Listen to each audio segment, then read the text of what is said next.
Fuck. We back. Episode 5.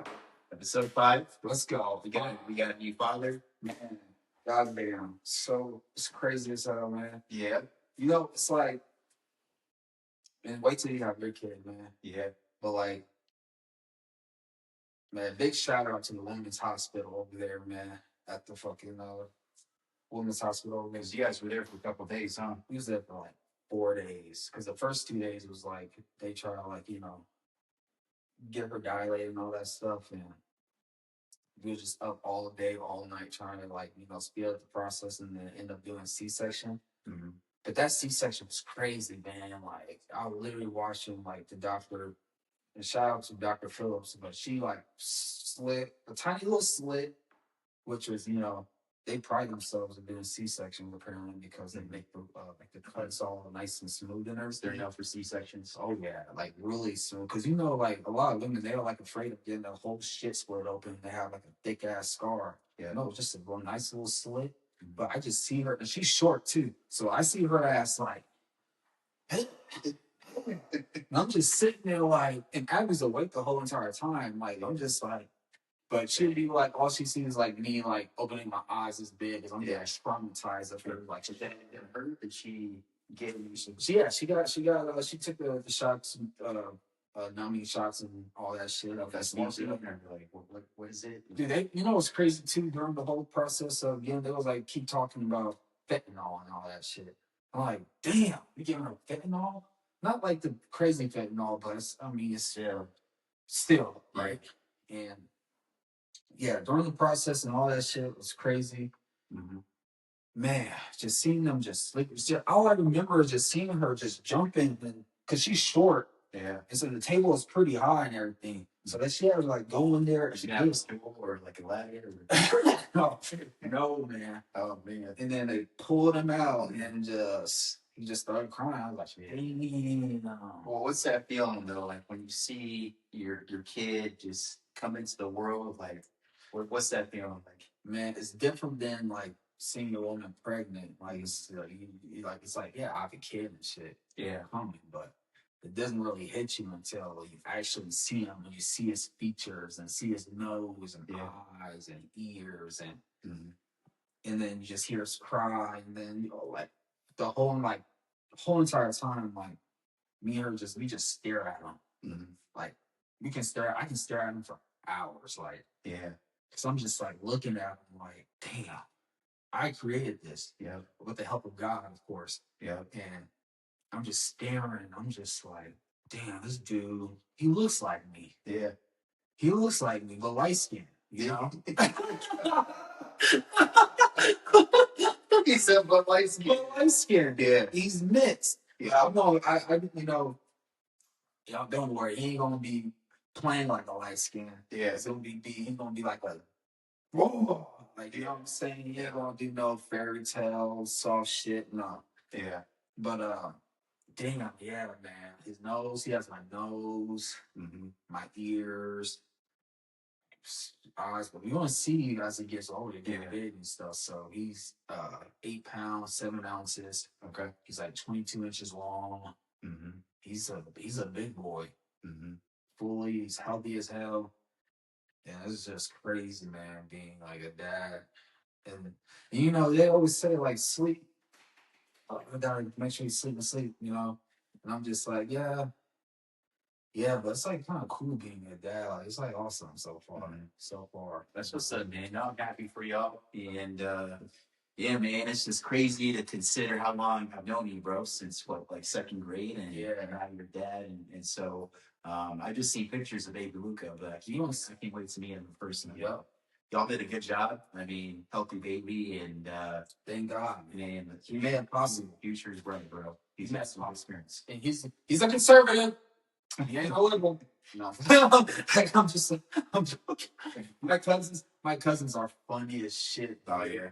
Dude, it was like sending me clips of Dave Chappelle, like that Dave Chappelle skit, like white power when they with the KKK and when he was like blind and shit, and he was like the KKK. Oh, let me show you, man. Yeah, pull it up. Let me show you Dave Chappelle. I mean, my cousins are funny as fuck, dude. They sent you this? Yeah, they was joking around like, because they vote Democrat, and there's nothing wrong with that.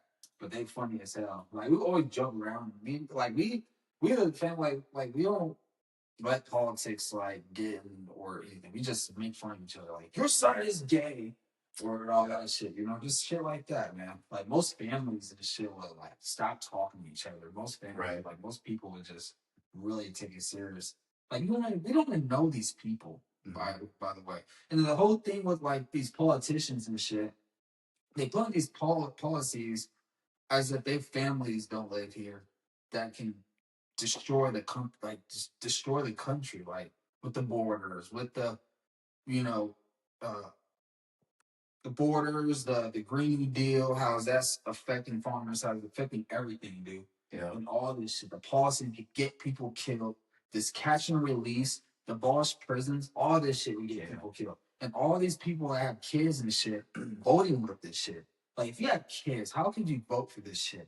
Like we have a lot to talk about, but I think ignorance is the main reason behind that. Bro, it's just actions have consequences, but nobody here never experienced communism until it really hits you.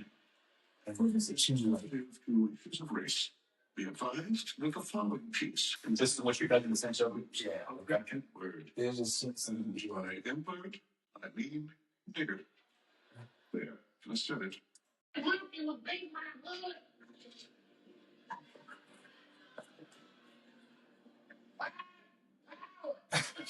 Wait. The confusion did not end there.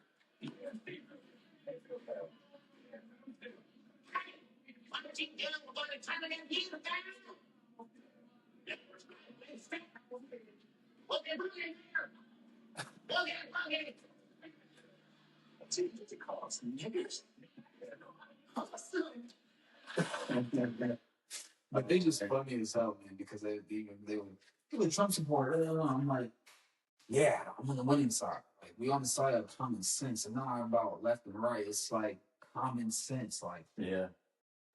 There's so much to talk about, but yeah, we'll get into that. Yeah, we'll get into that, man.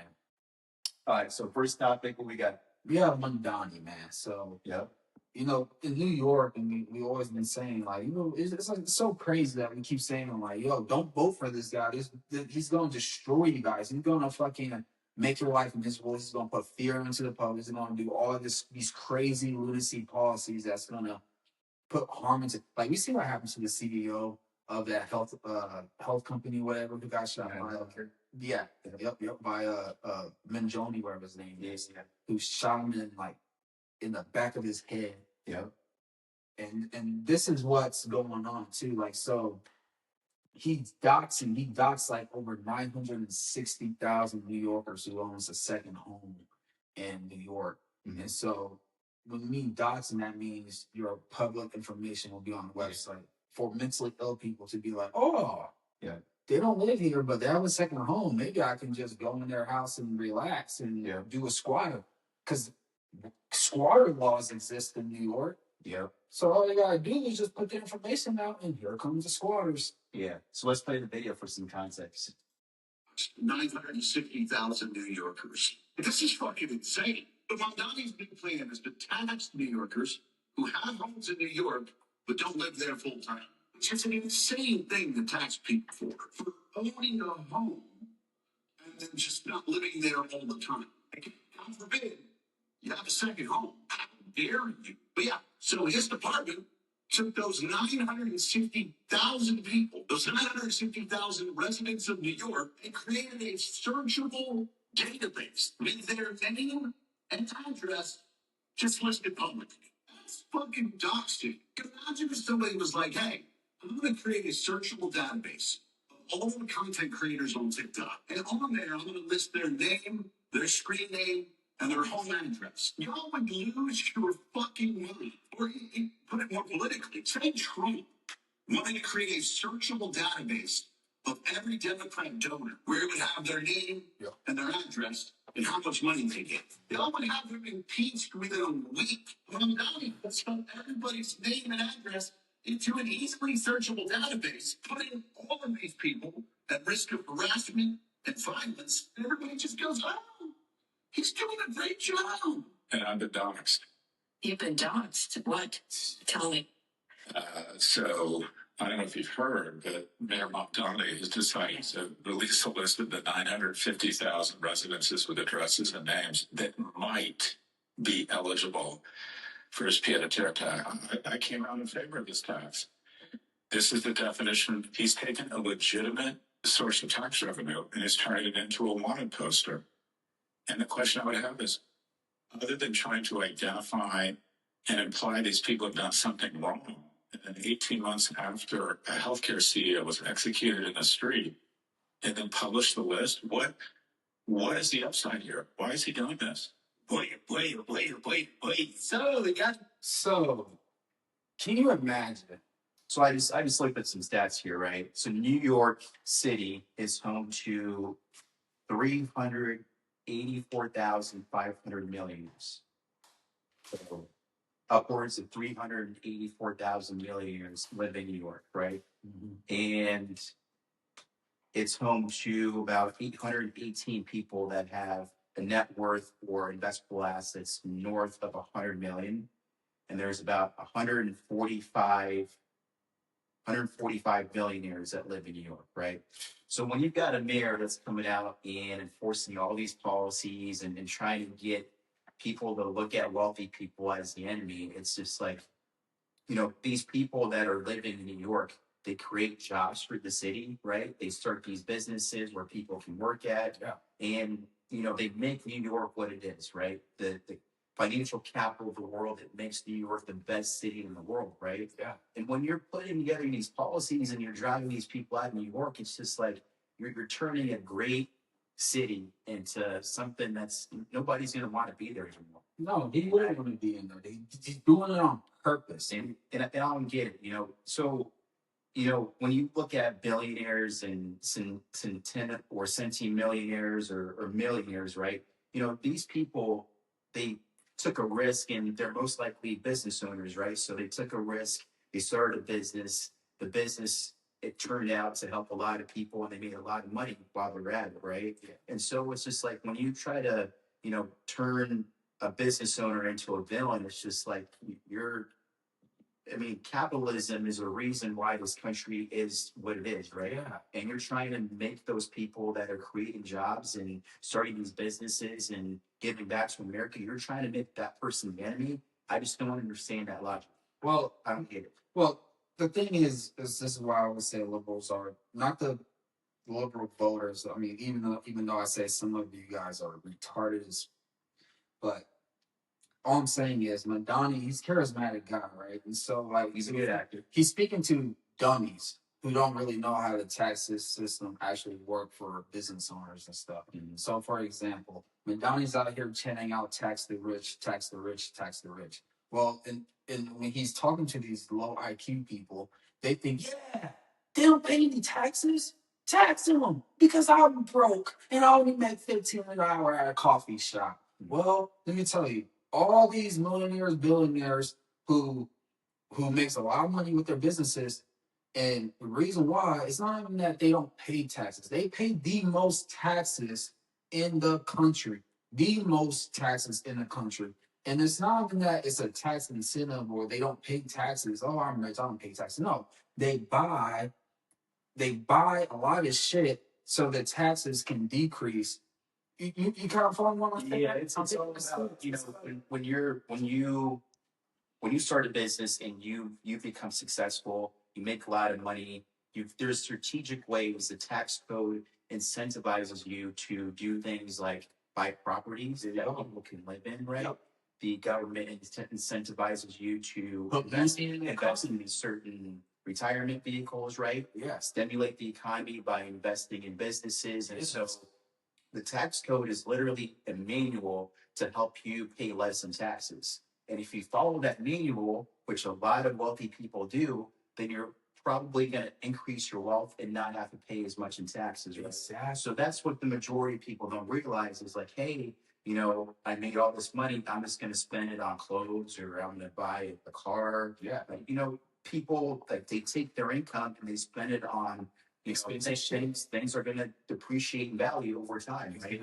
But wealthy people know that, hey, my income's just income. It doesn't amount to any wealth, right? So I'm going to take my income, I'm going to invest that in appreciating assets, grow my net worth, and get a tax write-off for stimulating the economy. And so it's these small things that most people that are, voting Democrat, they just don't realize. They don't realize the ignorance is I don't understand. It's crazy. It's crazy, and it's like we keep telling them, like, yo, like it's like a wolf in sheep's clothing, man. Mm-hmm. Wolf in sheep's clothing, and it's like they can't see it, they can't recognize the wolf. He's a Trojan horse, is what he is.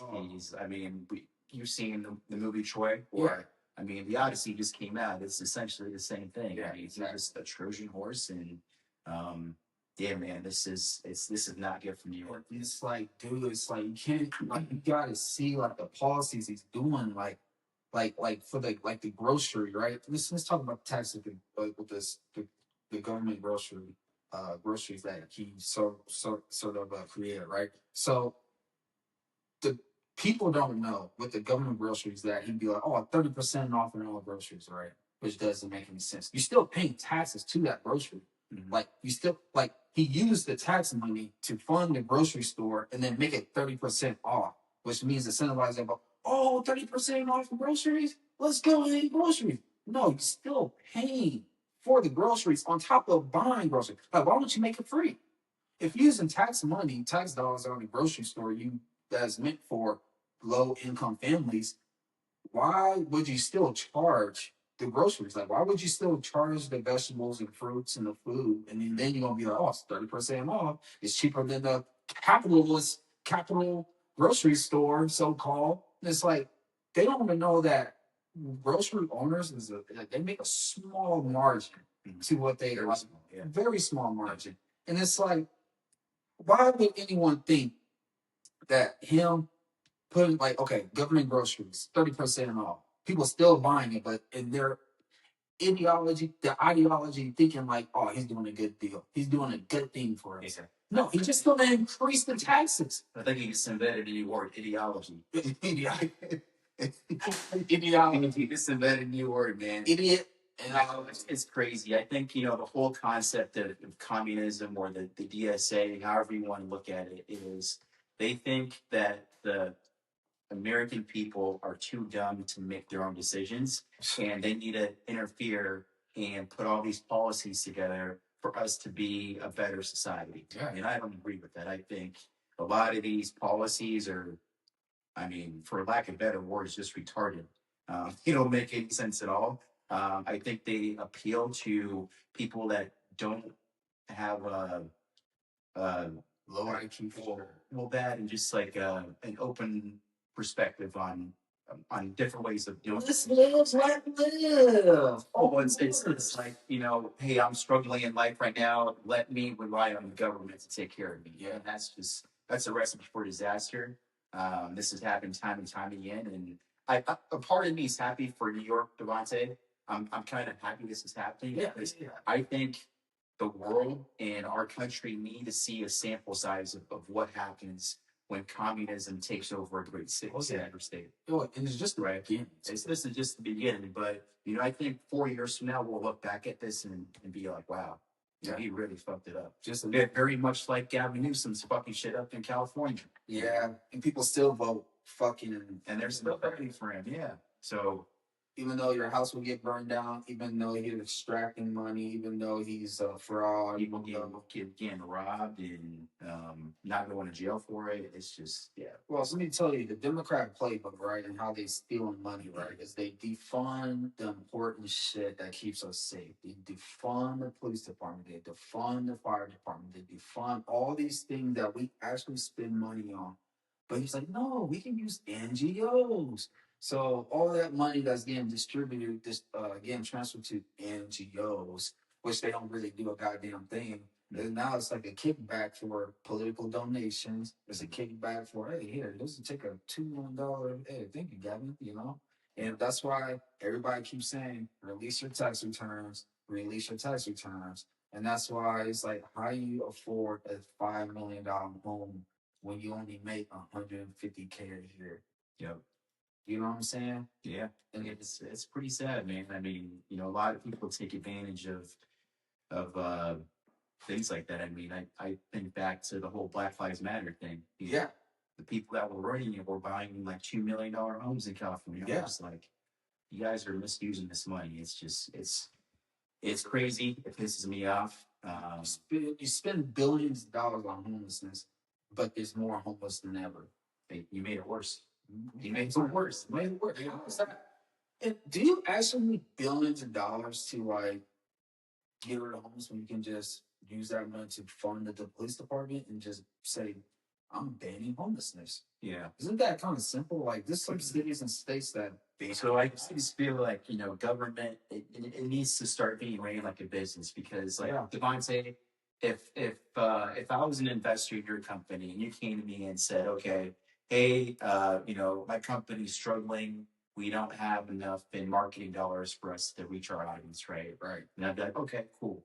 Well, Devontae, I'll invest $1 million in your company as long as you put together a game plan on how you're going to market more efficiently and use this money to, you know, grow your business, right? Right. And I give you $1 million, and a year later, you're like, well, we're actually, you know, profits are going down, and we've lost 20% of our customers. I'd be like, what the fuck are you doing? Mm-hmm. And I'd stop investing. You know what I'm saying? Yeah.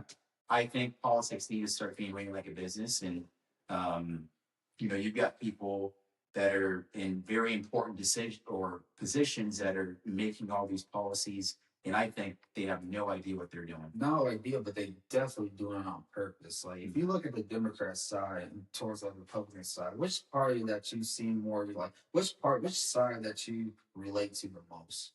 And you're like, Me? Yeah, like for me, I'm gonna say this. It's the Republican side. Well, that's a side of common sense. It's like common sense, and also they look American as fuck.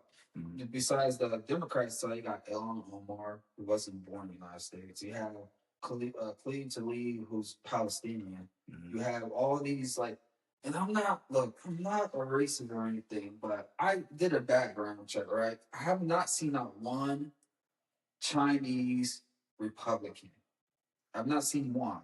But I see a shit ton of Chinese Democrats that are communists, that are openly communist socialists. Like there's a governor's race down in, there's a video clip of her agreeing with DSA, literally. And I just see nothing but foreigners on Democrat side saying, we need to defund the military. We need to get rid of the borders.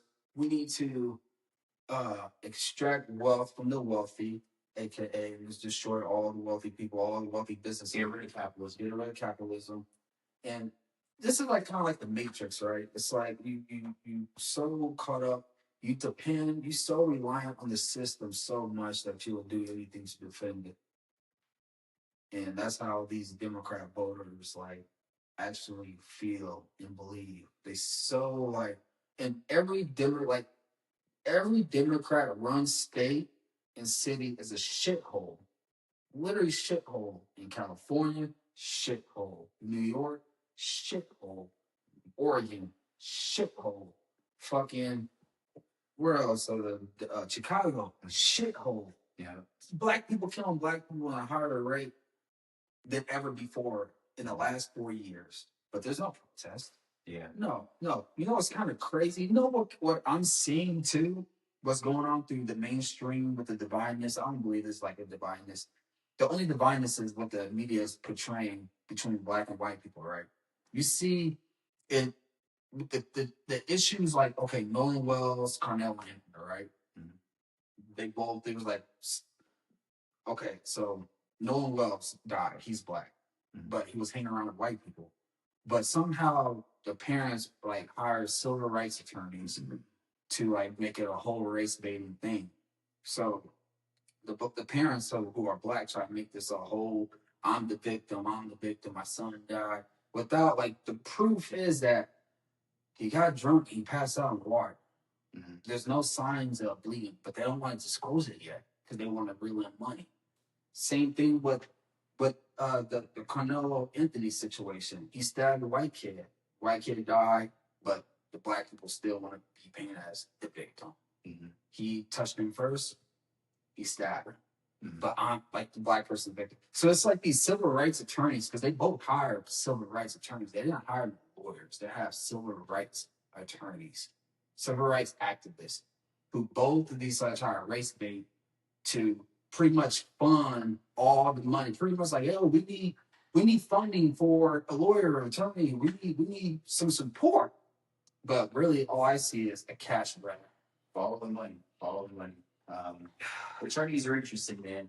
Civil rights attorneys, especially civil rights attorneys, and there's, like you said, there's not a whole lot of race in both these incidences that happen, but they got to make money. So they're like, hey, hire us, we'll blow it up. Yeah. We'll put it in the news, and we'll start protesting, and we'll really blow this up. You're going to make some money, and so release the evidence. Don't release the evidence yet until we make enough money so that we can give money to you, we get money, we all good. And that's what I hate about it. That's sad, man. But they got something coming to them. Those guys comes around, and it's unfortunate that both those kids died. But this is this is an insult to injury. Insult to injury. They basically died in vain. Yeah, you're trying to monetize that, and it's not right, man. And still pushing the divide, like trying to divide the country. We shouldn't be like me and you. Like we don't see color. We don't see, like, every business owner works with all walks of life. You're not a billionaire just to like sell products or sell anything or do business with one group of race. Right. How stupid can you be? You won't survive. Yep. You won't survive. Yeah. Literally. Yeah. But they want to paint this picture as if capitalists are evil and racist, Republicans are evil and racist. And if you black, you're Uncle Tom, and you a monkey, you stupid. Right. And so forth. So yeah, it is what it is. Let's talk about the Spain border and what's going on over in Spain. Yeah, man, that border, man, is insane, dog. And this is why it's so important that we have to keep voting Republican, because you can't allow Gavin Newsom, because he's up to win. I mean, not to win the primary, especially against Kamala Harris. Like, she's retarded as hell. And the Gavin Newsom is huddling up to DSA to get them votes. So he don't give a damn. All he cares about is getting them votes so he can continue again, open up the border. And it just drives me crazy is that people forget under what happened with the Biden administration. It's like, oh, no, we can do it again, but better. Yeah. The same thing. And so this is what happens that Gavin Newsom becomes president. We don't have borders. Yeah. Thousands of migrants hoping to get to Europe have overwhelmed the border between Morocco and Spanish territories in North Africa in just the past 2 days. Officials say at least 18 people died trying to make the crossing. Where's the women and children? Aiden Stretch has more. Where's the women and children? Good morning. Spain's government has deployed its army as migrants have overwhelmed its border with Morocco in northern Africa. Over the last 48 hours, thousands of people, most of them Moroccans, have made the dangerous women and children definitely separating Morocco from the Spanish territories of Ceuta and Melilla. The two enclaves are Spanish territory, making them the European Union's only land borders with Africa. Local officials have blamed the surge on a recent Spanish Supreme Court ruling, which makes it harder to turn away migrants arriving from Morocco by sea. Crossing the border does not mean free movement across Europe. To get across the channel to where we are now in mainland Spain, migrants would have to pass additional border controls.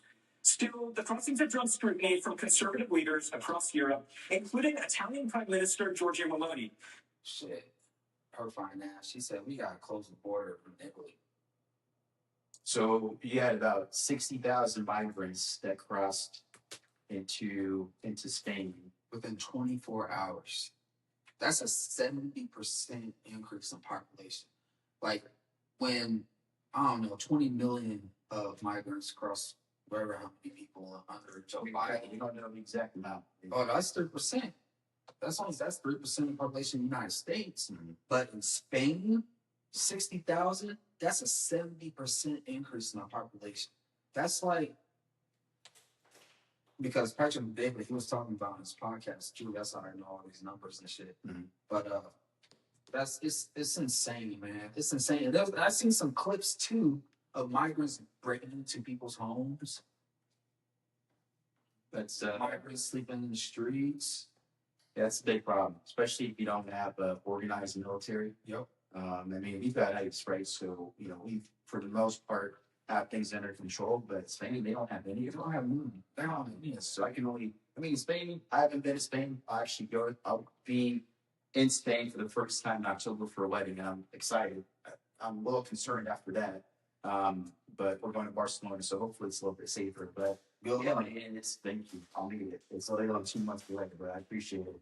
But yeah, man, it's just so sad to see a beautiful country like Spain, especially after winning the World Cup. You know what I'm saying? You know, they could be in the streets celebrating and having a good time, but you know they've got this mass migration issue, and it's really too bad. They need somebody to step up and They're part of the European Union, man. They are screwed, man. They all think alike, do the same shit, open borders. This isn't just Spain. I mean, this is pretty bad, 60,000, but this is happening everywhere in Europe. Yeah. London, I mean, these countries are just being taken over. Yeah, taken over.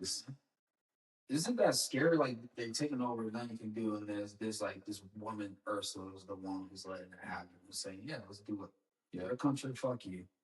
You know, and it's like, oh, billionaires and millionaires are evil, but it's the politicians that are the most evil and corrupt people on planet Earth. Yeah, man, it's sad.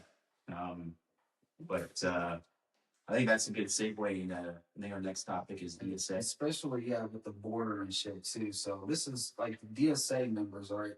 So they all look alike. They're all fucking weird, man. They're all the women have short hair or these culture glasses. Either they're fat or they look, you know, all right. And you have these dudes either with ponytail hairs or dudes with these fucking mustaches and shit with no beard, no facial, just a straight mustache. They all look alike. And again, with colorful glasses. They all look alike. And it drives me insane. It's like you can walk and be like, oh, he's definitely liberal. Oh, They say birds and feathers fly together. bro. Exactly. Yeah. Exactly. But here's a clip. This like the DSA new workers deserves more program bullshit. Yeah, okay. They keep saying, oh, the people need more workers. Okay, let's eliminate the Senate. All right, let's okay. Congress chooses executive and just judiciary order. Let's get rid of the presidency. Amnesty for all immigrants.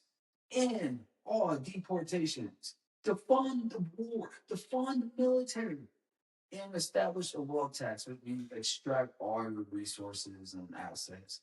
And passage of a Green New Deal, which means handicap, pretty much farmers, handicap business owners, handicap pretty much all the way of life. That makes us comfortable, that makes the country efficient, that makes everything. But it's the Green New Deal, man. But here we go, man.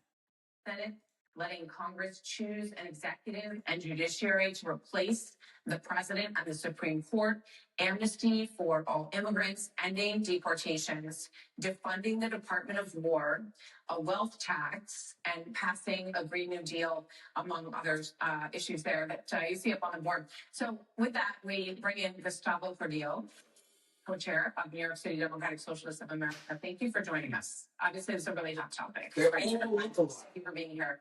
We were just talking about and here's the shit, right? Again. Their family came here from Peru. We're having a conversation about whether you can exist within the party, whether you want to upend it for your own purposes, a totally different platform. The Daily Economy quotes you saying this at a DSA convention last year. We will win by making conditions so intolerable for the ruling class that they would rather give in to our demands than continue to live with the disturbance we cause until we are able to fully seize power ourselves. Is that aimed at the Democrat Party? It's aimed from the working class to the ruling class. So the two party duopoly, the two corporate parties, it is aimed at both of them, and it comes from the working class. So should Van Jones and Rahm Emanuel and James Carville and all of the establishment Democrats be worried about DSA plans from within their tent? The establishment Democrats should be worried about the voters and about what the voters think and about what the constituency thinks. And right now they have not been delivering, and our candidates are and have been, and it's resonating with voters. So Jim Harrison, who was the DNC chair, you guys been such a big in New York City and knocking off some of the incumbents and having success with your candidate, abolish borders and of your platform. But I want to ask you, just give me sort of a true false on these. Abolish the Senate. True. Okay. Replace the presidency and Supreme Court as we now know them. Yep. Abolish ICE.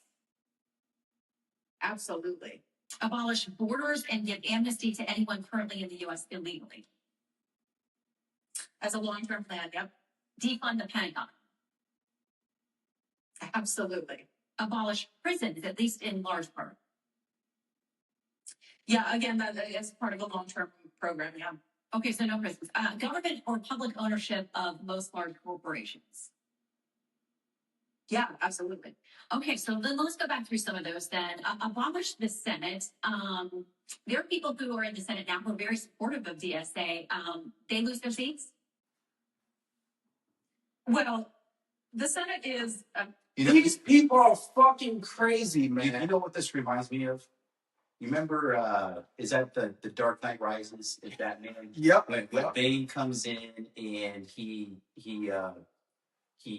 comes in and he brings that bomb. Yeah. And he's like, you guys, the city's yours. You guys take over. Yeah. And then the very next day he goes to Blackgate Prison and then frees all the prisoners. This is exactly that, right? I mean, so I'd really like to sit this lady down and just like ask her like what her viewpoints are of the world, because none of that makes sense at all. I don't know what world or planet that she's living on, but she's a woman too. I think she's very misguided in thinking that the Democratic Party is aligned with the way she views the world. Yeah. Because I mean, y'all lost the election and y'all lost it pretty bad. Yeah. It wasn't even close. Yeah. And I think there's a lot of independents that maybe lean Democrat that were like, hey, you guys have gone far from like common sense. Yeah.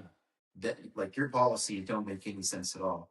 And you're talking about interfering with the U.S. Constitution. Like our founding fathers put these rules together. It was, they put the Constitution together based off of, core beliefs in like capitalism. And, this is what America's supposed to be. And this is why we're leaving Great Britain, because we need to start a new, country that's for the people and not a dictatorship. And this lady's crazy. This is what they want. She's a lunatic. They are fucking crazy. And the thing is, it's like the mindset of these people, man. And it's like they really think that this land is stolen.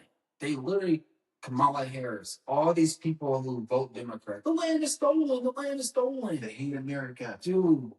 They hate, like, my thing is, if you hate us so much, get out. Leave. You don't have to be here. Like, if you want to go to a communist country, go to Europe. You're not a treaty. Exactly. But they hate us. They hate people like us who are. And the point of being American, people, is that no matter what you go through in life, you can do anything you possibly can to flip it around to become the best version of yourself. You don't let anything, like the point of being American is you don't let anything define who you are. The point of being American is that when you're down, you can get back up. You got to keep fighting, man. You don't allow these fucking psychopaths thinking it's okay to open up the borders, open up the prison, where all the prisoners would come and shoot up. We have guns here. We have a shit ton of guns. They're trying to take that away. And they take away our ways to defend ourselves. So then when they open up the borders, open up the prisons, they're going to have access to guns. There's so many guns. There's more guns than people. Yeah. You think that's going to stop? And the people who's going to bow and just say, I guess we got to give all the guns away. No. You think our buddy's dad who owns a shit ton of guns is going to give that away to these fucking crazy lunatics after opening up the border, defunding the police? Yeah. Dude, you talking about a massive civil war that can possibly happen between people who are not from this country and people who are from this country. Who is this lady? Why is she relevant? Was this just like a random person? She's part of the DSA. She's a DSA She's like a coach. random person in the DSA. She's the coach of the DSA. Yeah, she's crazy, man. Fucking crazy, man. Why do these girls think that way? They acting like nothing's gonna happen to them. Like, Well, it's just like for me, and I need to bring this up. It's just like first impressions are everything. Yeah. I mean, you just take a look at somebody like that, and it's like, I can't take you seriously. I can't take you seriously. Like, oh man, it's just kind of like, I'll just leave it at that. Yeah. Yep. I'll leave it at that. Dog, and you know, it's just, and this is Mandani's team. He's part of DSA, and so is what's her name? Who's pretty much who AOC, who might, you know, beat Gavin Newsom. She's got a good chance. I like her odds more than I like Gavin. She's fine as hell. Trust me. She's loose. Well, she's good looking. She's young. Yeah. I think, you know, a lot of women voters were very upset that Trump won, and I think she's got a really good base. I think she's got a legit chance. I really do. I'll tell you start. I think her personality. I think she's a likable person. You know, if I'm comparing her to like a Hillary, Yeah. You know, I think a lot of, you know, the female Democratic base resonates a lot with. We need to get out of this freaking mindset of feelings, man, and like hear the policies, hear the goddamn policies. If AOC is just going out there being charismatic as she is, and that's why these Democrat politicians. That's the thing, Devontae, is marketing is derived from emotion, right? People make decisions based off emotion, and then later on try to justify it with logic, right? So, you know, they know that their base makes this emotional decisions, and so they're gonna try to stir up the pot and get them going, and my body, my choice, and you know, all those crazy things. They're gonna try to get people worked up, and hey, it's working. It's working on those low. It just amazes me how many low IQ people actually out there who's going for this shit that don't even realize, like, when they get in, there's no coming back. There's no coming back. They talking about he bossed the president, like, no fucking president, no Senate. So what that says to any, like, if you're a really Democrat, let me talk to the black boys, right? You telling me you don't ever want to see another black president? It's not just that. It's just the way our government is set up is there's checks and balances, right? So the president is very powerful in what he can do, but he's got to get things passed by a certain body of people. But they don't care about that, right? These people don't think about that. They think with their feelings, and to talk to these people, you have to say feelings. That's why I'm like, if you vote for these people, you won't see another black president again. Feelings, just like the war with Iran. You can't just be soft about these guys. You gotta speak their language through hard war, hard power, punch to the face, bombs everywhere, just like they throw bombs at us. But you don't just do peacemaker and be like Obama and just write a check for $132 billion and tell them, please don't shoot missiles or don't make a nuclear waste money. They didn't listen. Yeah. You're dealing with people that can't be reasoned with, and they need to be dealt with in a certain way.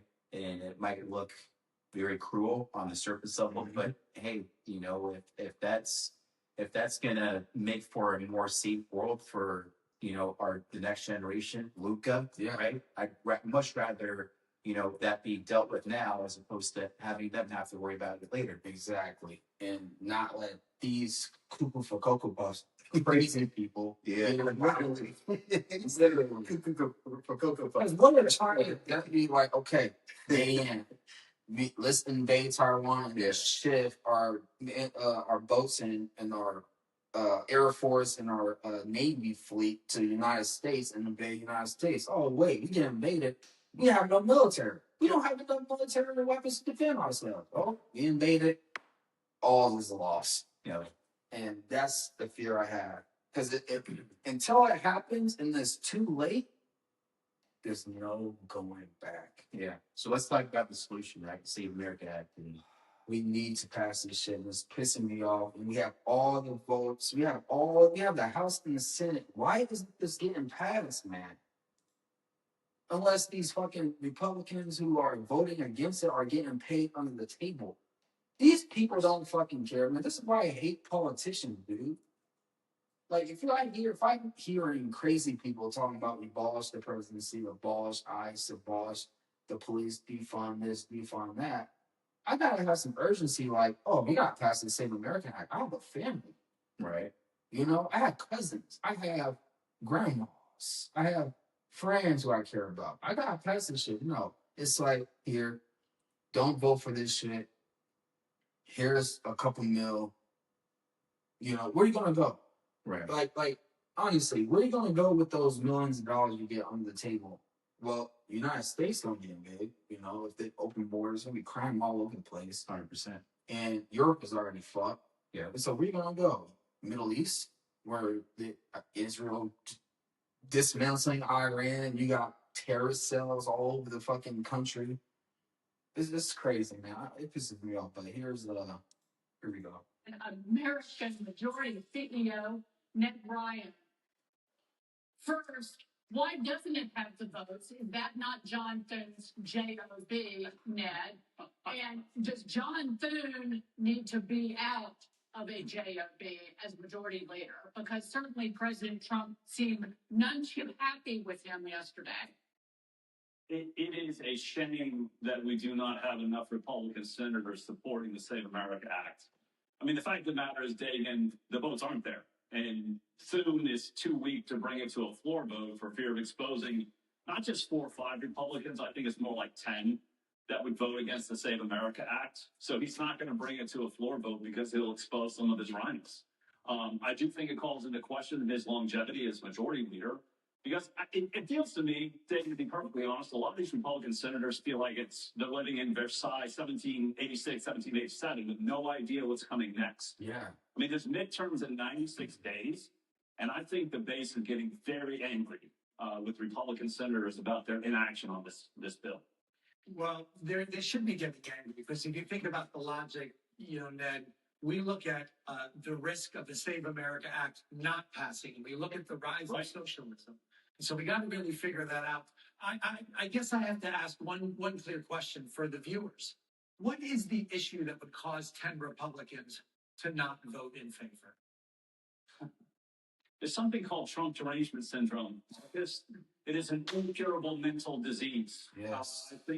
I think if this bill solved world peace and cancer, and Trump was involved, they'd still vote against it. Yep. I think it's down to that level, that there are too many Republican senators that simply hate Trump and will not do anything that they view as him being involved in and wanting. I mean, this is common sense. I just want to remind people, Save America Act, you have to show physical documentation to actually get registered, show that you're a U.S. citizen.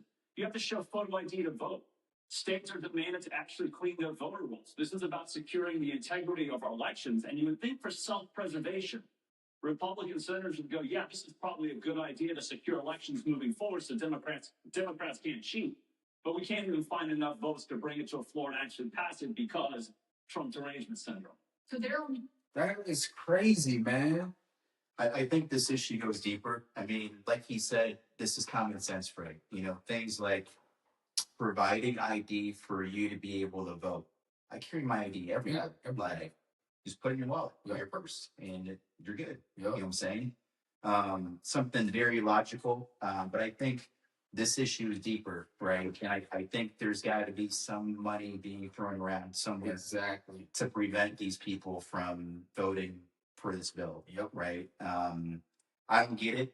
It doesn't make any sense to me, but I think there's some money being directed in, I don't know if these are offshore accounts or, but there's got to be some sort of kickbacks for these people that not vote for this bill. It's just like, I mean, and Trump derangement syndrome, bro, I don't get it. It's what created the DSA. It's what created socialism. What created these crazy things. It's like, this is something that's clearly better for America and everybody in America, but you're not going to vote for it because you hate Trump so much. And it doesn't make any sense to me.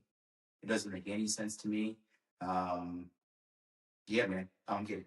It pisses me off, man. And actions like always, I'm gonna keep saying, man, action have consequences. And I'm telling you, as soon as they get in, they're gonna try to impeach him. And then they're gonna open up the border. and they're gonna fucking make our lives miserable. Whoever voted for this guy, Mandani docks all the people who has money, docks the people who have separate homes, docks the people who are wealthy, right? Just imagine if they dox Republican voters. It's only a matter of time, man. Like I said, this is I mean, he's a Trojan horse at the end of the day. This is just the beginning, and I mean, it Save America. That's it's a good sounding bill, bro. Save America. Save America Act, man. Like this has nothing to do with Trump. All it says is, hey, if you're an American citizen and you have an ID and you get to vote in an election, not have illegal aliens to vote, because that's why they want to open up the border so they can pack the House, pack the Senate, pack this, pack that, pack the court justice system, pack the fucking Supreme Court, so they can keep passing shit. Because look, this is why. Let me tell you why I got into politics in a way. Is when I see doctors and I see these leftist, Democrat politicians who can't even tell you what is a woman.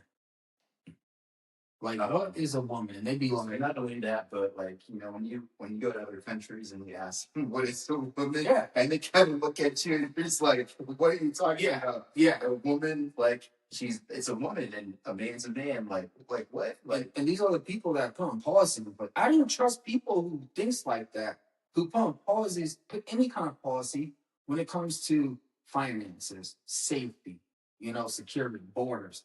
I don't trust any of these people. And people want to act like people act like, oh, this would never happen again. mm-hmm. This won't happen. They won't open up the border. This is why we voted for Trump. He got in. So if this gonna be a Democrat, hey, hopefully change your ways. No, they are 10 toes down, openly said, we are going to dismantle all of this shit. And there's people who are actually falling for this shit, who don't understand that when you open that border, it's not the illegal immigrants you have to worry about, because we have Mexico across the fucking border. Cartels. Do you really want cartels on this side of the border putting in shops around the country? Mm-hmm. This is why Mexico is destabilized. It will never go back until someone has the balls to dismantle them. I think a lot of people in our government, for the longest time, has tried to maintain the status quo. And like, hey, these are how things are done. And even though we might not see eye to eye on certain topics, let's just, keep this going. You know what I'm saying? Yeah. And let's not get anything done. But now you've got somebody in the highest office in the world that is used to just getting things done, right? And these people aren't used to operating like that. Exactly. They're used to be like, oh, let's meet and, we'll vote for this. We'll talk about this. And, we won't get anything done, but, we're in this, high seat, or we were elected for this position, and let's just keep pushing things along. Yeah, let's not get anything done. But the one thing that I've noticed is the minute somebody gets in office that operates at a level and a speed to where these people have never seen before, they're like what's going on? Like, this guy is actually moving things along. And I think a lot of people in politics hate that.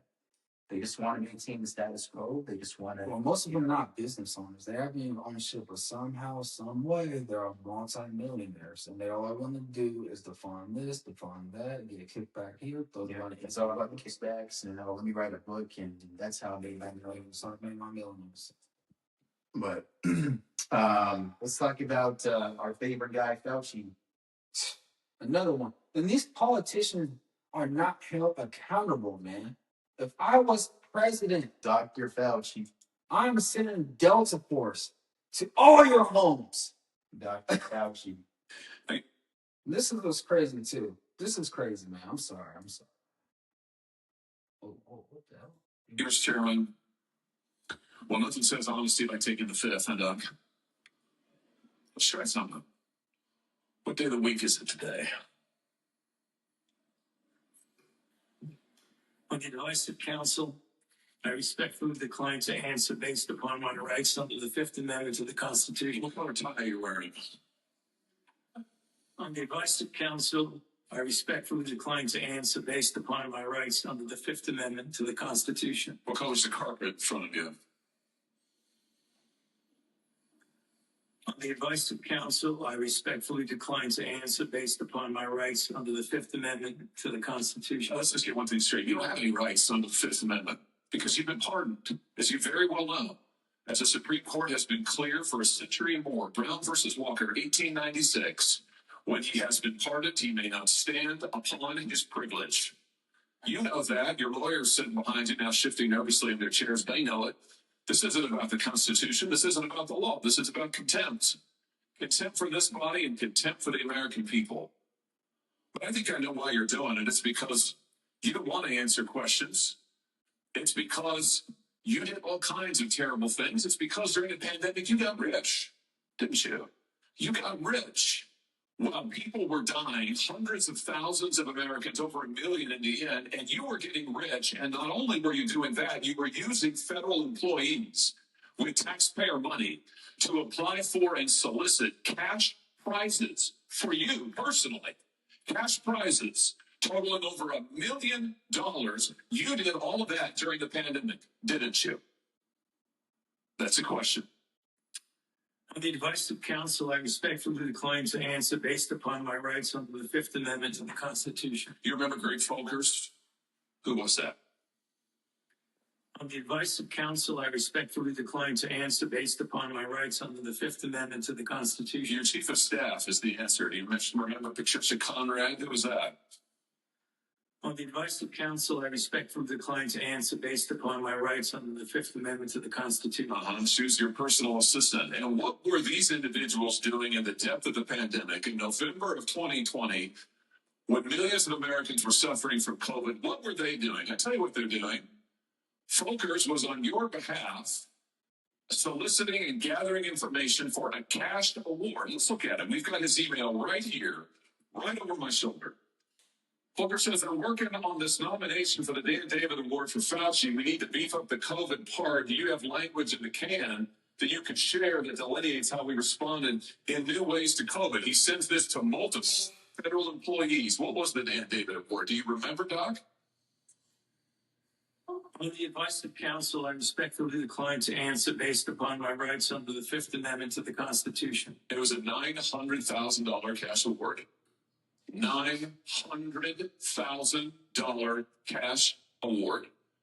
And he got it because he used federal employees to get it. And this wasn't the only award, was it, Dr. Fauci? In fact, you applied for and received at least 8 other federal cash prizes on federal time using federal employees and federal resources. Here they are over my shoulder.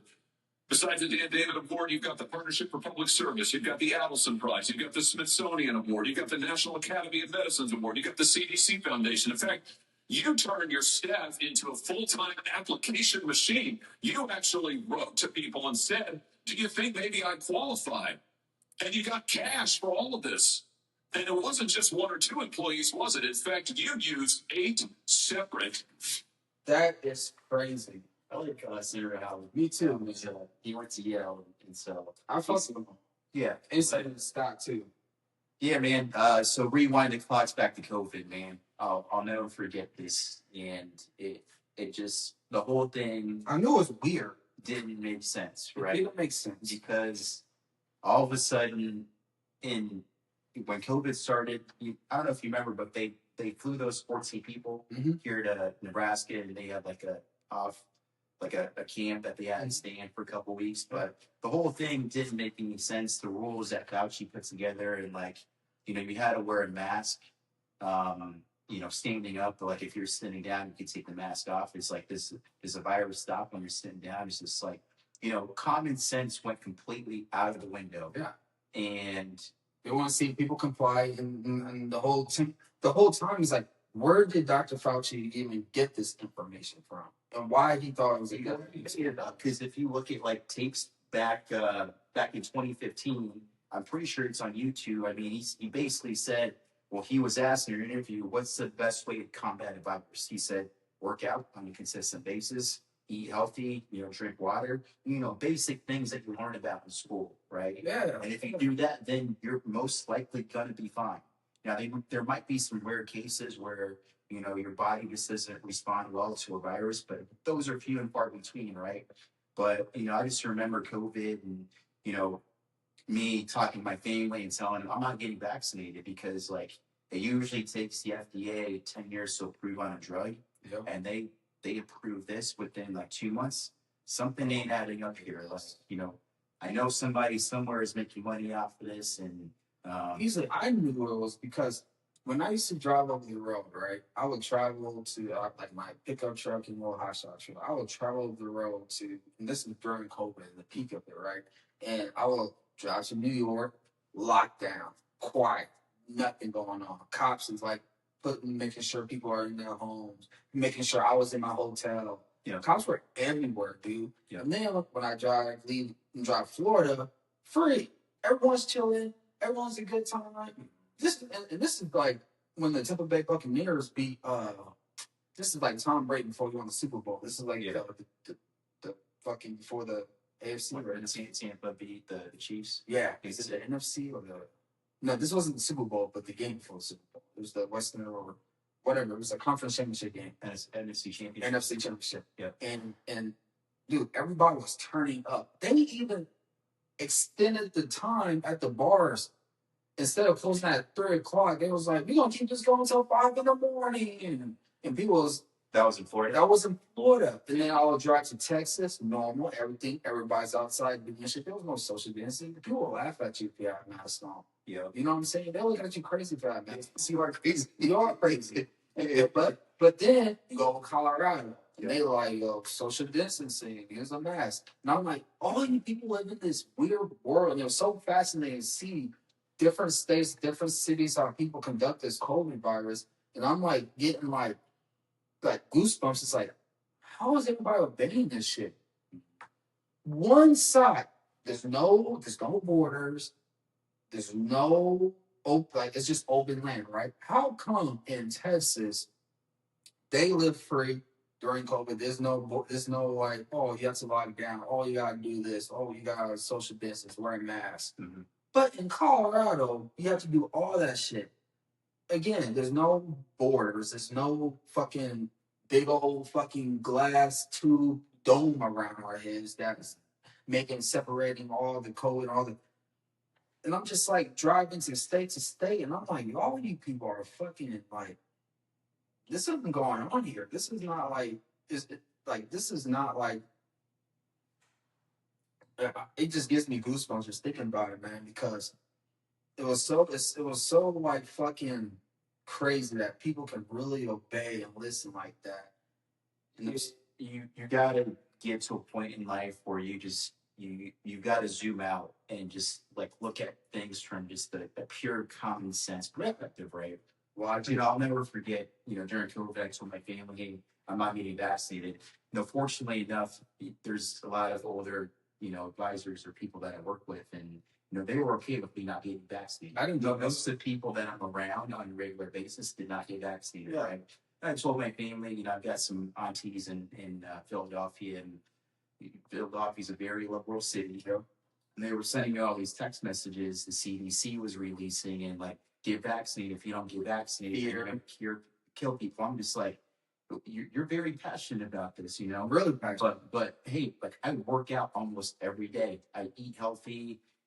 I'll be fine. I ended up getting the COVID, right? I got COVID, but I was fine. Yeah. I lost my taste for a couple of days. I had a small cold. I was sneezing a little bit, but that was it. It was just a cold. Yeah. You know what I'm saying? But I think, this was a time where people lost common sense, and I hope people never forget that. And you trusted people that had absolutely no idea what they were talking about. Mm-hmm. They made a mistake, and they used that mistake to profit off of it. Yep. And that man should be in jail. Yeah. He should be in jail. Locked up. And it's kind of crazy too, though. He's how Dr. Fauci got pardoned. He got pardoned before he even got that's how you knew he's yeah. guilty. Yeah. That's how you know he's guilty. Like, it's like as soon as and Biden didn't even sign off on it. He didn't sign it. He didn't sign it. He didn't sign that shit. But that's how you know he's guilty. And he's not even answering questions anymore. Before they did bring him up before, I forgot which date it was, but he was actually answering questions. But he's obviously got a team of attorneys that's asking him to plead the fifth, because The man's guilty. He's guilty as hell, and there's no accountability, and it pisses me off. And it's like, until we actually hold accountability on these politicians, they're gonna keep destroying this country with their ideology of putting fear porn and because like people, I like, instead of like, when I remember witnessing at Walmart do or Hy-Vee, I see the toilet paper shelves always disappearing. Mm-hmm. But there's always still food. There's still snacks. But it's like, damn, you people like going to shit your pants forever or some shit. Yeah. Or going to fucking like shit into the wall swallow off or what? You know what I'm saying? But yeah, man. But yeah. All the money is what I always say, and Fauci, he made a lot of money from COVID, and he should be in jail. Yeah, he should be, but we gotta hold these politicians accountable, man. Especially for the fraud, waste, and abuse. Especially with Gavin Newsom with the billions of dollars for homelessness, and homelessness never got solved and shit. These people gotta be held accountable. But until that happens, they're gonna just keep doing this shit. They're gonna keep fucking putting these stupid policies that's only for like a small voter base, but they force it down everybody's throat that lives in that city and state. That's gonna, like, why would anyone vote to raise taxes? Yeah, take more of my money, government. Take more of my money. I think most people, politicians sell it as you gotta raise taxes on the wealthy. Well, the wealthy, they don't really pay taxes because, like we said, they buy assets, right? Yes. So at the end of the day, when taxes are raised, that hurts the middle class and the poor people. Yes. And so it's just like, doesn't like make you like, for people who like liberals, right? I don't know why they have this mentality like they never gonna level up or be a better version. Like they acting like they don't want to, they can't change, or it's their fault why I'm making $10 an hour, or it's their fault why I'm living the way I'm living. But nobody don't hold themselves accountable. Nobody don't want to fucking, like, if you're an American, you hold yourself accountable. You can make a change in your life to do better, to achieve that goal. It's going to take a while, but if you just be consistent and keep working, you'll achieve it. But it's an achievement like in what way? Some people think achieving the American dream is having $1 million in a Lamborghini. Some people think achieving success is having a family. Some people, whatever. But in the liberal, I'll never understand a liberal mindset on why they think they can't grow as a person and do better. But instead, like I said, they so depend on the government with the SNAP benefits, with all these fucking, what government handouts, all this shit, man. I don't know. There's so many government handouts in the Democrat Party that it doesn't make any sense, because there's people. If I see a homeless person and he's like holding up and he's able to stand for like 10 minutes, I'm like, for like hours, he can work at McDonald's. Mm-hmm. And so this is a movement, and this is a good segue into our next topic, because this is the socialist movement. And okay, I'm going to take this base and make them believe that they're the victims, and everything wrong in their lives is because of somebody else, right? They are not empowered to change their lives and accumulate wealth or educate themselves and actually become somebody in today's society, right? These people need us. They need to rely on us to eat, breathe. They need everything they need. They can get it from us. Exactly. We're going to give it to them as long as they give us our votes, right? Yeah. So it's that movement that the Socialist Party is trying to create for, especially in young people. And it pisses me off because, like you said, Devontae, you can do anything you want in this country. Mm-hmm. Anything you want. If you want to be a millionaire, you can do that. You might have to work hard. Yeah. But you can do it. And you can't do that in a lot of countries. And I think a lot of people are, they've just given into the whole victimhood mentality, and it's just like, oh, it's that person's fault. That person's a billionaire, and it's their fault that they're taking up all the money. And there's more than enough money in the world. There's an abundance of money. Yes. People just have a scarcity mindset, because that person has $1 billion, they should get taxed more, and the government should give you more of their money. Which doesn't play like that. It's just it's the politician that make you think that way, but they're actually stealing from the business owners, the people who's actually making money, that's actually literally feeding the employees and actually giving employees money that's literally for survival, literally. Like, if people think that way and be like, damn, I need a millionaire or a billionaire because without them, I don't have a house, I don't have a car, I don't have any of these things that I need that makes my life comfortable, right? And it's just like they demonize these people, and as soon as they leave, what you gonna work hard? What you gonna do? Yeah. What's your next? What you gonna do? It's yeah. Oh wait, too late. The border's open. Too late. Immigrants all over the place stabbing people on the street. Yeah. Damn. But speaking of movements, let's move on to the Tate Brothers and yeah, this is crazy, man. Kind of like, I see these guys, they are hilarious, man. Yeah, he's funny, man. Just the way he talks. Yeah. Andrew and Trishan Tate are facing extradition to the United Kingdom, where they are accused of rape and sex trafficking. Their lawyers will meet Monday in Miami with federal prosecutors to work out a schedule for a potentially months-long process. The brothers aren't expected to attend the conference. They are currently being held in federal detention across the street from the courthouse. Both brothers are dual U.S.-British citizens known for their social media empire promoting wealth, male dominance, and misogyny.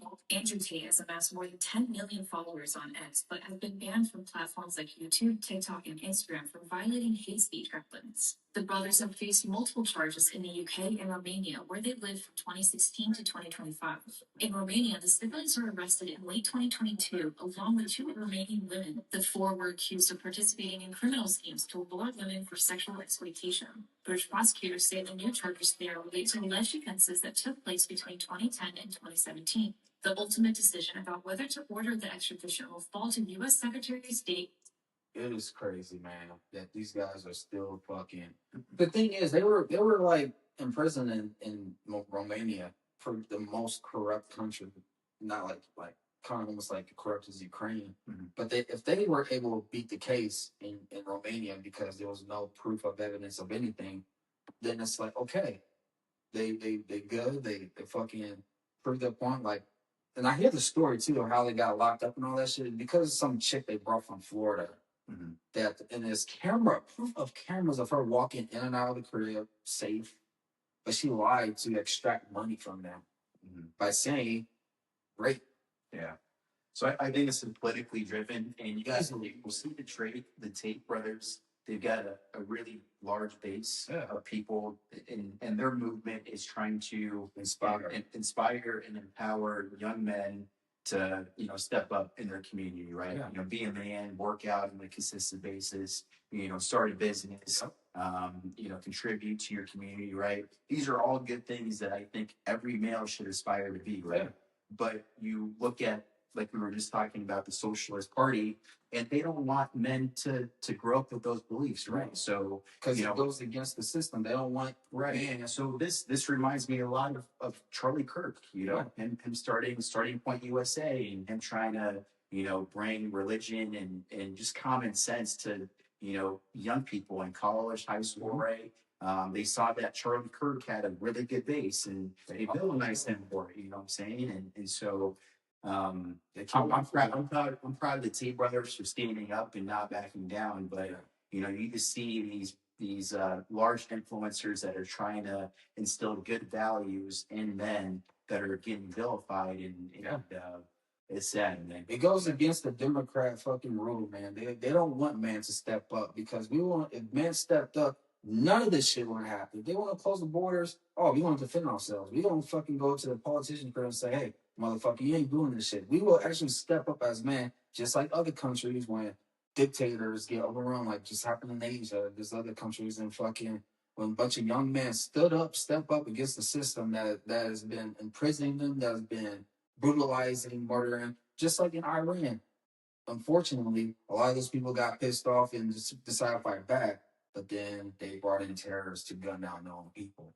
But here in America, when we have our own guns, when we actually defend ourselves, protect ourselves, and we stand up with our beliefs of God and belief of people, like, no, we ain't going with this bullshit narrative of demonizing man who really loves this country, who wants to protect women.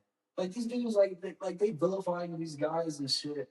just because they, like you said, they want to inspire a young man to be great, be a business owner, and all this shit. But there's someone, I don't know who or what's going on and why they keep putting this same narrative. Like, okay, instead of like killing them, you gotta attach like a crime to them, which means kind of like a pattern, like Donald Trump. You gotta attach a crime to them. Okay, a sexual assault, rape. We got pin that against them, and hopefully they get locked up forever. You know what I'm saying? And that's why even in America we have a constitution. Yep. But DSA and Democrats don't believe in constitution. So, like I said, as soon as they fucking get in, dude, there's gonna be more of this shit happening. Oh yeah. To men like, you know, God forbid it, if this podcast ever fucking blows up or whatever, next thing you know, there's gonna be like some random crime, some random case to all Republican voters, to all people who stands up and work out, who believe in God, who just wants the best for this country, to get imprisonment on a bullshit case, man. Or worse, killed like Charlie Kirk, man. You know? Yeah, I hope nothing happens to the Tate brothers. You know, I enjoy watching him on podcasts, like his YouTube videos. He's funny, and you know, he's very you know, aggressive with, I think, a lot of his you know, things that he talks about. But he makes some really good points. He made a lot of good points, man. Like common sense points, man. Like these dudes are like they it's like you can sit down and talk to them. Like they not fake, they don't fake it. You know, they're open with everything they talk about. And a lot of these people, when they call it like misogyny or this and that, I'm like, first of all, like, you know, it's kind of crazy with the Tate Brothers ever since they started blowing up and shit. Is how fast the pushback, how fast the pushback gotten when they started throwing out these key terms over and over and over and over and over on TikTok, which I keep saying is like China's weapon to sow our, you know, brain, whatever. But misogyny, what's other than misogyny? What's this? Israel. What's the Israel keyword everybody keeps saying?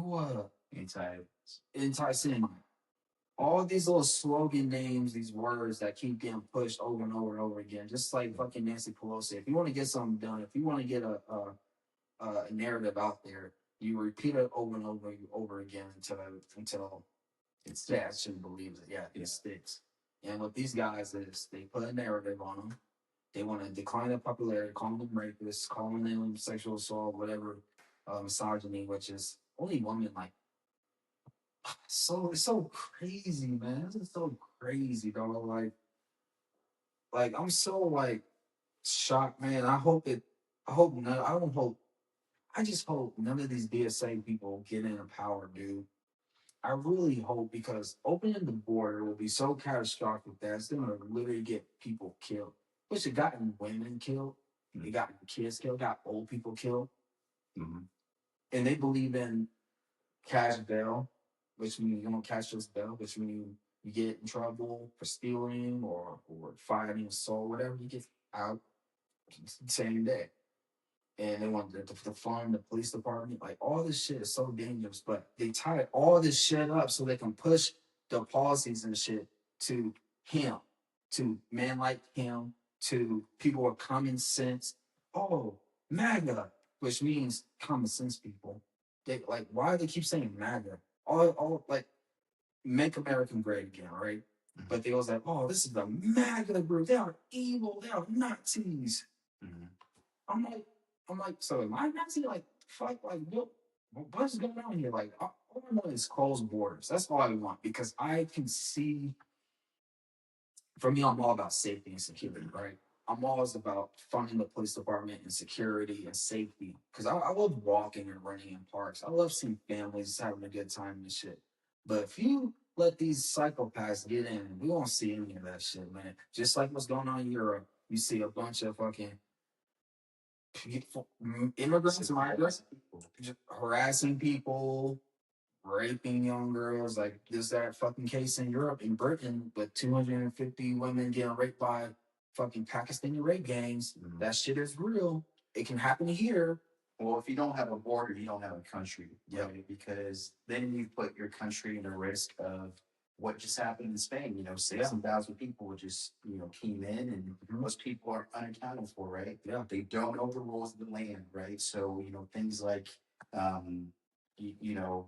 driving, or, the most basic things, they just don't know the rules of the land. Yeah. So they're probably going to get in trouble. They're probably going to, start doing whatever they want, or things that are socially acceptable in one country are not socially acceptable in another country, right? So, I mean, I'm all about immigration. Like, I'm an immigrant, but you just got to do things the right way, right? You got to get your, understand the rules of the land, right? The U.S. Constitution, what you can and what you can't do.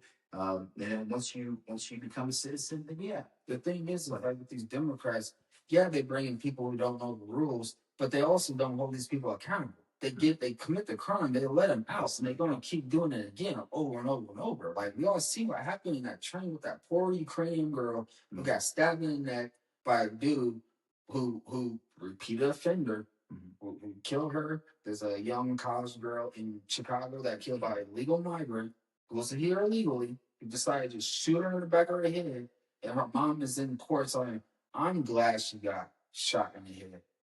Because I don't want to fucking hear a story of her getting raped. That'll fucking destroy, like, that'll, like, off myself if I fucking hear my daughter got raped and shit. You know what I'm saying? And it's just like, these politicians, these Democrats don't get it, man. And it's like, I know they're being paid behind closed doors. I know they are on the side of China, the evil side. There's something going on with this is all about China, man. And to me, what I see what President doing with Iran, what he's doing with all these, he wants to, first of all, dismantle Iran from them acquiring a nuclear weapon. Because I keep telling people like, why are we in this war? Why are we in this war? Let me tell you why we're in this fucking war. If I see a fucking Iranian president, wherever they fucking mullah, whatever they call him, who murdered 40,000 of his own people for protesting, I don't want these people to have a nuclear weapon. Right. They don't have the right to have a nuclear weapon. If they're willing to kill their own people, then what are they going to do to you? Exactly. But Democrats don't think nothing's going to happen to us because they live in this fantasy world of LGBTQ, fucking Green New Deal, fucking open borders. Nothing's going to happen. You got to defund the military. You got to defund the police department. No ICE. Nothing. Cash bail, repeat offender, fucking demolish all the prison systems.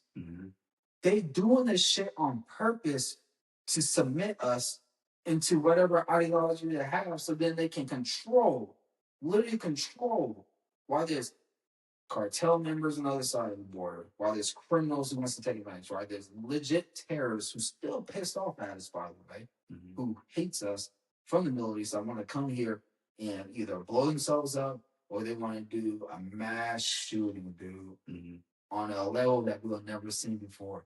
That's why people need to understand. But we've seen what Hamas did to the Israeli people. That's like 2,000 something man who literally went across the wall and murdered a bunch of people as part of. They murdered like over 1,000 people. There's a lot. You don't think that shit can happen here? We are like so in cuckoo for Cocoa Puffs land, thinking like this shit is not going to happen here, man. Yeah, it's only a matter of time. It's like people don't want to think like, if we go for this, what could happen? It's like people don't want to think about. They just react. You know, instead of like thinking, they just react with their feelings. Yeah. Oh, we got the migrants because they live in poor conditions. Let them in. Hold on. What do you mean let them in? You got to open up the border. Okay. Hold on. Just open it and just let them come in. Yeah.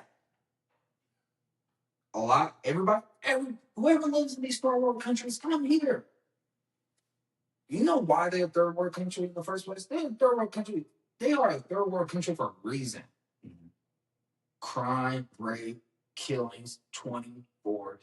They don't believe in no system. They'll break into your house and murder your ass for the shit you have, dude. Literally. But they don't live like us. We are civilized people. We have HOA in neighborhoods. Yeah, it's pretty sad. I think a lot of people just lived in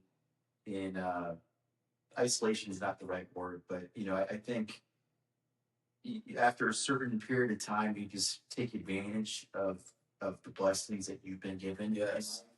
And you just get to a point where you don't appreciate it as much No. until it's taken away from you. So it's taken away from me.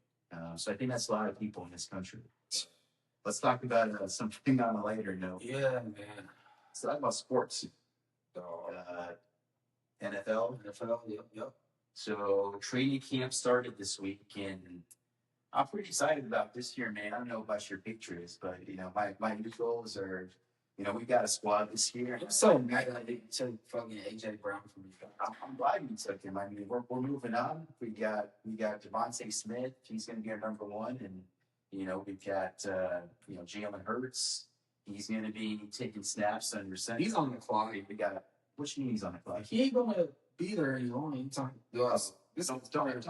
worry about Jalen. This is the last season because they already sick and tired of his ass. He won a Super Bowl. They don't care. They want to win. You guys don't worry about us. We're fine. Okay, we'll be just fine. Jalen Hurts cannot throw the football. He can throw the football. He can't. He's got a nice deep ball. He's had a different play caller every year he's been with the down say hi, and he just went one way. I never seen a progression of him going from right to left. I've never seen a progression. He's done it before. He won the Super Bowl. He's done it before. He can do it again. Bro, I'm telling you, our play caller last year, he was atrocious. I mean, he should have been gone after me too. He was awesome. I was asked to around for the whole year, but yeah, man, I'm excited, optimistic for the season. I think it's gonna be great. I think there's not one clear team that's like, oh, this team's gonna win the Super Bowl. Maybe the Rams. I think you got a video that you're about to play. Yeah. This team's got Myles Garrett, easily the best pass rusher. I forgot that mother. And now Aaron Donald is thinking about coming out of retirement.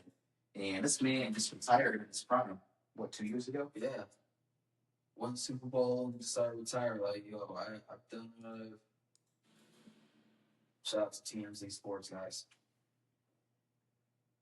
So he's out there practicing. Yep.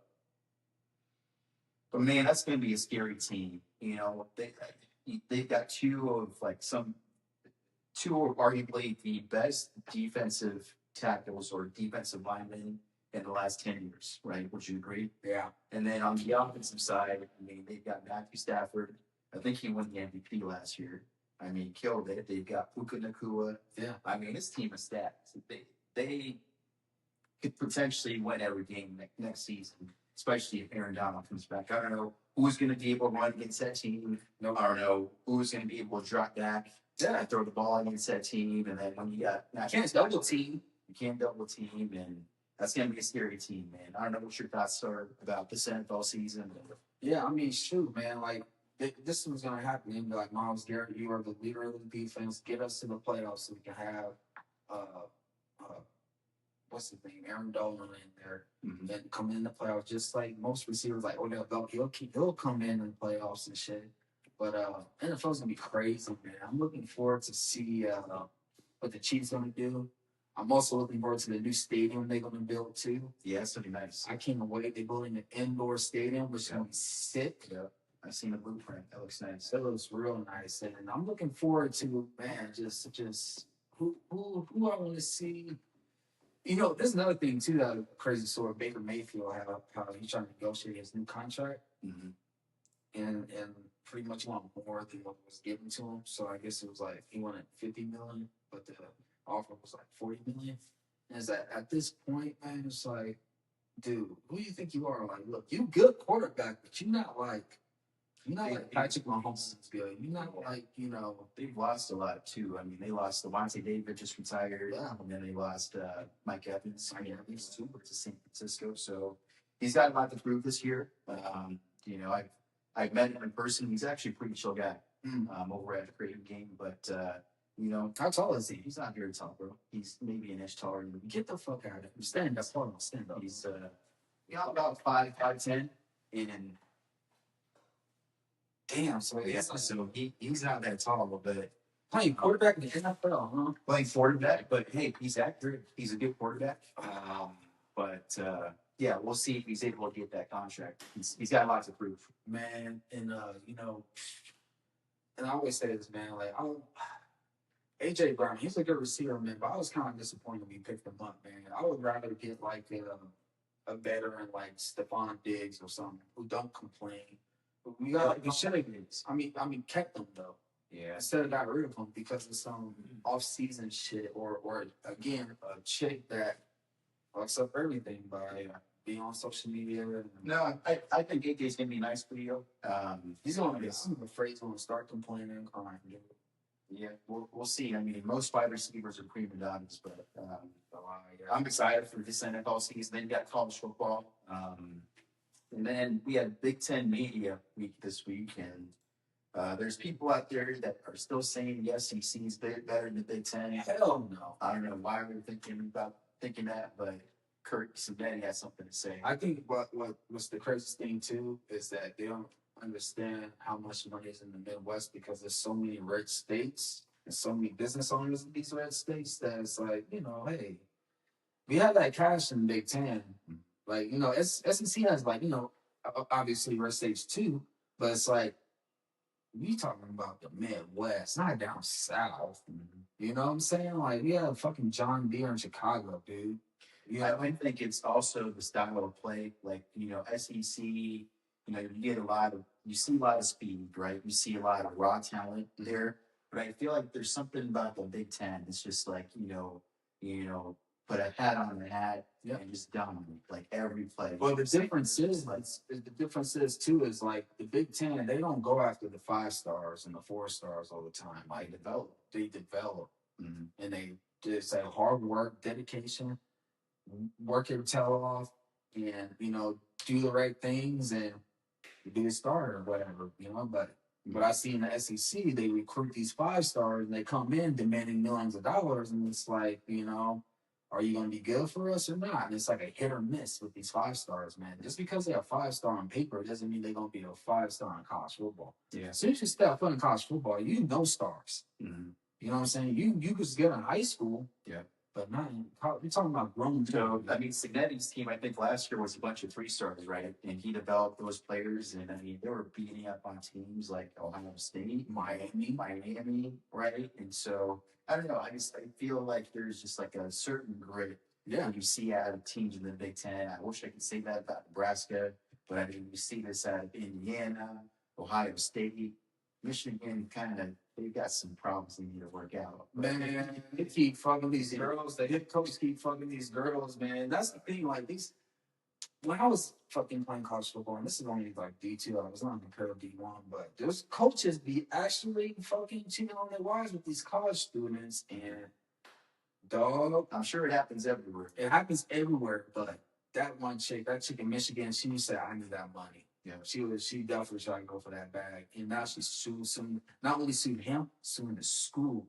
And so I wonder what kind of settlement she's gonna win. Yeah, she's gonna win. Like, she's on the news talking about, I lost my soul. Dang, I didn't see that. Did that, and but it was a relationship though. This is like months of relationship building. You know what I'm saying? Like him leaving his wife and family and cheating on her with this whatever assistant manager or whatever at the school or whatever. So I remember seeing it in Lincoln, in Nebraska, that Coach Love with women's basketball. Oh, the assistant coach. Oh, yeah. So it happens everywhere, man. But here we go. 24. Kurt Signetti spoke to the media, and he threw some shade at another conference. Take a listen. We don't run a hype machine up here in the Midwest. We believe everything's earned, not given. And when we fall short, we say we fell short. We don't cry a river, whine, and complain. All right? And that's why we're the best. Oh, here come the war of the words between the Big Ten. Exactly. So just different conferences, but, there's just a certain grit that I think Big Ten teams have. And to have a team with a bunch of 3 stars and to develop them to play like 5 stars. Yeah. Like you said, there's one thing. It's nice being a 5-star out of college or high school, right? Yeah. But at the same time, a lot of those kids are still developing. One thing is my dad lives down in San Antonio, and a lot of these kids is like sports are all year round in Texas, right? So when these kids in Texas and like in the South, when they get to the college level, they're already fully developed, right? A lot of them are already fully developed. But a lot of these kids from other states and where they don't have football all year round, it sometimes takes time for them to develop, put on that weight, get stronger, right? Get faster.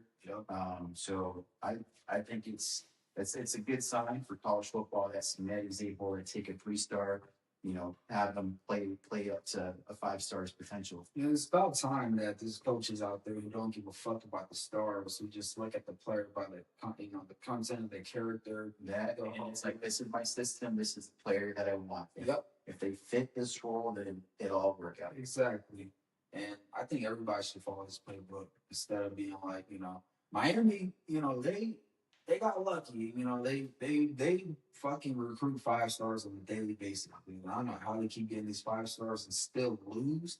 Just like fucking what other schools are? I was like, how these teams keep getting these 5 stars? Texas suck. Yeah, Texas, A&M, fucking yeah, I'm looking forward to college football. I'm just waiting for the day Nebraska fucking wins something, man. We keep getting these weak ass schedules and we still lose, man. We should only lose 2 games this year. Yeah. We'll see. I'm not too hyped on that route. You don't think so? I like the quarterback we have from Las Vegas as a transfer who reminds me of. We'll see. I don't think he can run like that in the Big Ten. Oh, he didn't run it. I just hope he can throw. Yeah. So we'll see. But yeah, one more, man. This is the WNBA, dude. This is why it's like they cry for more pay, more money, but they do this horse shit at the All-Star game, man. It's like, okay, all these. This is the All-Star? Yeah, this is the All-Star game, dude. And they just over here lollygagging. Here we go, man. Watch this. The volume. Weak ass out of you. Good catch, this. Well, there's getting toys. And I know they can be all flashy with dunks and stuff, but if you can't even make these layups, then it's not going to be great. Or gives it under maybe fidelity. You actually high school giving it all for a they're not even working. It's like they got turned up for a game. They have to be drunk, bro. That's the only excuse. Like, it's not even trying. She's trying here, she gets blocked. Like the injuries, like Angel Wilson is not even trying. She barely jumped. The actual. And then she's like, "Oh my gosh, I can't believe I lost this shot." I'm done with the WNBA. I never got started with WNBA. Man, I only watched Caitlin Clark. Yeah, she's fun to watch. And Sophia too. She's fine too, though. Yeah, with that. But it's run by a bunch of lesbians, dude, who are definitely thinking that they deserve more money if they're gonna keep pulling this horse shit. Just lower their rim. And this is matter of fact, put trans people in the WNBA, man. They need to learn their fucking lesson. I'm tired of this shit. Want women's rights? Let the WNBA, let them bring in trans men. I think, at the end of the day, sports, especially pro sports, is entertainment. And if you're going to put up something like that, so nobody's entertaining. No wonder you're not doing it. The WNBA will be successful if they allow trans people to play in the WNBA. If I was the CEO of the WNBA, I'll get all the owners together. I still want to watch. I'll bring in one transgender athlete. I still want to watch. 10-foot rim in a room. I think they already have one. You are the chair, and I'm the presenter, right? I think they already have one. Brittany Griner. I don't think that's a female, bro. I really don't. You tell me, but I don't know, man. I don't think so. There's only few WNBA chicks that I had a crush on. That's Candace Parker. I think Caitlin Clark's pretty fine too, though. Angela Reese. Do I think she's fine? Yeah, but she like a good representation of women? No. Yeah. But I was still, but anyway, I'm just not a big fan. I love women, of course, just not a big fan of the WNBA products. It's not entertaining. I don't watch it. And I definitely won't be watching it after that. Bring in trans people in the WNBA. It'll solve all the problems, dog. Put them in there. Magic Johnson's son. Put him in there. Dwayne Wade's son. Put him in there. I still wouldn't watch, but Can you imagine these fucking dudes in there dunking on these chicks, man? And then they like in the fucking post interview talking about, hey, I did my thing. you still wouldn't. I don't care. I really don't. I would love to see Angela Ricks get dunked on by a trans man. Yeah. I would love to see that. I think it'll be hilarious. I think it'll be more money in the pocket. I just don't care.